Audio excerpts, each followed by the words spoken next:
আজকে তৈরি করছি তড়কা ডালের একটি রেসিপি।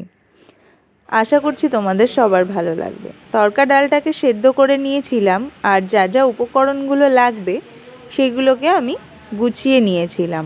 তোমরা দেখে নাও কি কি দিয়েছি। এবার ডিমটাকে আমি একটু ডিম ভুজিয়া করে নেব। তেলটা গরম করতে দিয়ে দিয়েছিলাম। এবার এক এক করে আমি ডিমগুলোকে ফাটিয়ে নিলাম। নিয়ে এবার আমি ওটাকে ভুজিয়া করে ফেলবো, করে সাইডে তুলে রাখবো। এটা একটু লবণটা তোমরা ইউজ করো, নালে খেতে ভালো লাগবে না। ডিম ভুজিয়ার মধ্যে আমি অল্প সামান্য পরিমাণ লবণ ইউজ করেছি, তোমরাও করতে পারো। তো এবার আমি ডিম ভুজিয়াটা করে নেব। তারপরে এক এক করে মশলাগুলোকে দিতে থাকবো। তো দেখো ডিম ভুজিয়াটা একটু সময় লাগছে, আমি করে নিলাম ডিম ভুজিয়াটা। তার আগে যে মশলাগুলো দেখিয়েছিলাম সেগুলো, এটা আমার হয়েই গেল। এইবার আমি একটু ওই তেলের মধ্যেই পেঁয়াজ কুচি, আদা রসুন কুচি, টমেটো কুচি, নুন হলুদ দিয়ে সবটা একটু তেলের মধ্যে নাড়াচাড়া করে নেব, একটু ভেজে নেব।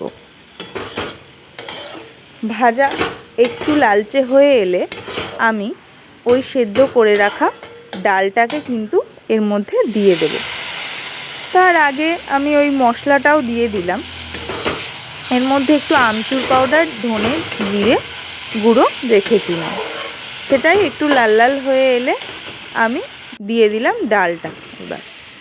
এবার একটু খানিকক্ষণ আমি ঢাকা চাপা দিয়ে নাড়াচাড়া করে রেখে দিয়েছিলাম, যতক্ষণ না ডালটা একটু ভালো মতো সেদ্ধ হয়ে যায়। তারপর আমি এবার ডিম ভুজিয়াগুলো দিয়ে দিলাম। এবার খানিকক্ষণ একটু নাড়তে থাকবো, যাতে ডিম ভুজিয়াগুলো সব ডালের সঙ্গে মিশে যায়।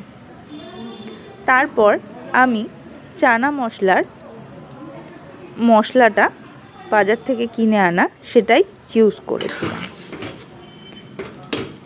তোমরা চাইলে একটু গরম মশলাও দিতে পারো, আমি আর এখানে গরম মশলাটা ইউজ করলাম না, যেহেতু চানা মশলা ইউজ করেছি তাই। এবার দেখো আমি এটা গরম গরম রুটির সাথে সার্ভ করেছিলাম। তোমাদের কার কার ভালো লাগলো